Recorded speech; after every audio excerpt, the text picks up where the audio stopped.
China's President Xi Jinping announced China's arrival on the world stage with its biggest military parade ever. Over 12,000 sailors, soldiers, and airmen paraded at the Tiananmen Square on the 3rd of September. They were joined by hundreds of items of military hardware, some of which were never seen in public before, and hundreds of fighter aircraft, modern fighter aircraft, fifth generation fighter aircraft that showed China's technical prowess in the 21st century.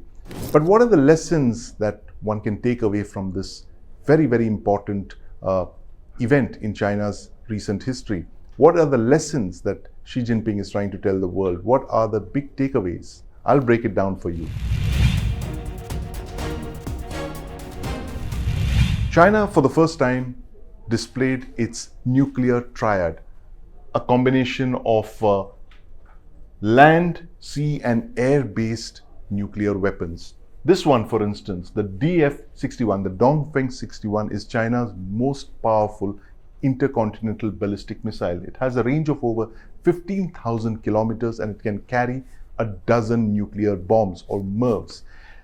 Now, through this symbology of these nuclear weapons, this triad of nuclear weapons, China is telling the United States that it now has the capability to strike at the continental United States using the nuclear triad, and of course is not going to be deterred by the fact that America has 10 times more nuclear weapons than China. It has over 5,000 nuclear warheads. China has only about 500, but it has the ability to strike at the United States. Now that brings us to that very famous expression of the Cold War, mutually assured destruction.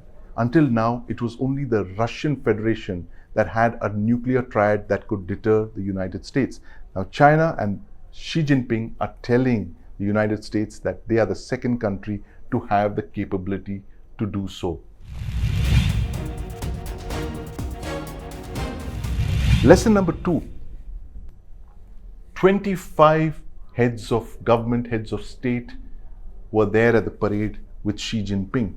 This is the big message. This is huge on optics, it's huge on symbology. Xi Jinping is telling the United States that I have so many friends and you have none. Now that is a lesson that President Donald Trump could well take heed to, given the way he has been persisting with his tirade against various countries, Canada, the UK, European Union, and of course India, whom he's been attacking in a trade war. Lesson number 3. China has some of the most advanced combat platforms in the world today. Now, bear in mind that China has not fought a war in several years. The last war it fought was in 1979. So many of these platforms, like these wing-loon drones, haven't been used in combat, at least by China. But by displaying all of this hardware, China is telling the world that it is finally arrived as a military power of consequence, as a military technological power of consequence. It has some of the most advanced unmanned aerial vehicles, UAVs, UCAVs, all of those that are similar to the ones that the United States has. So these would represent the end of the 4 modernizations that the father of modern China, that's Deng Xiaoping, had asked the Chinese people to develop. That is, military and technological prowess were the last 2 that he had in mind. The first, of course, being agriculture, the economy, technological prowess, and military hardware. So China is announcing its arrival on the military and the technological front.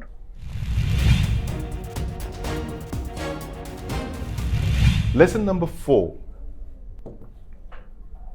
China has, in the last decade or so, it has kicked off some very significant military reforms. It's cut back on its land forces. It once had the biggest army in the world.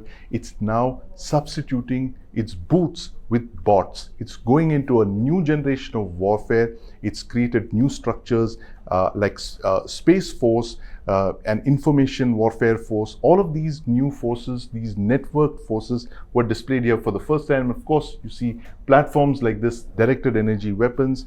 China is signaling that it is ready for a new form of warfare, contemporary warfare of a kind that the United States was the only power capable of waging in the recent years. So this is China's huge messaging on the military, not just the military and technology, but also networked warfare.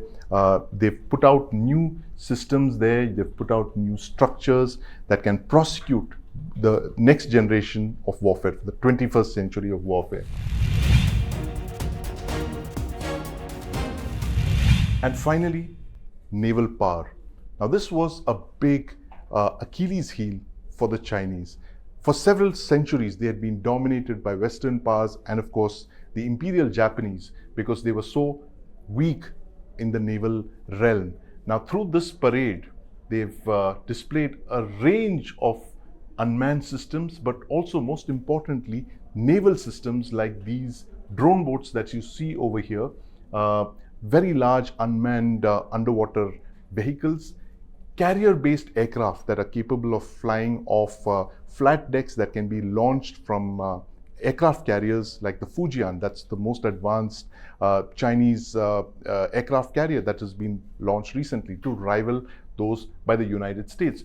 So here it is really, Xi Jinping telling the world that China has arrived on the world stage with these 5 big takeaways from his parade of the 3rd September. That's going to be watched very, very closely, not just now, but several years into the future.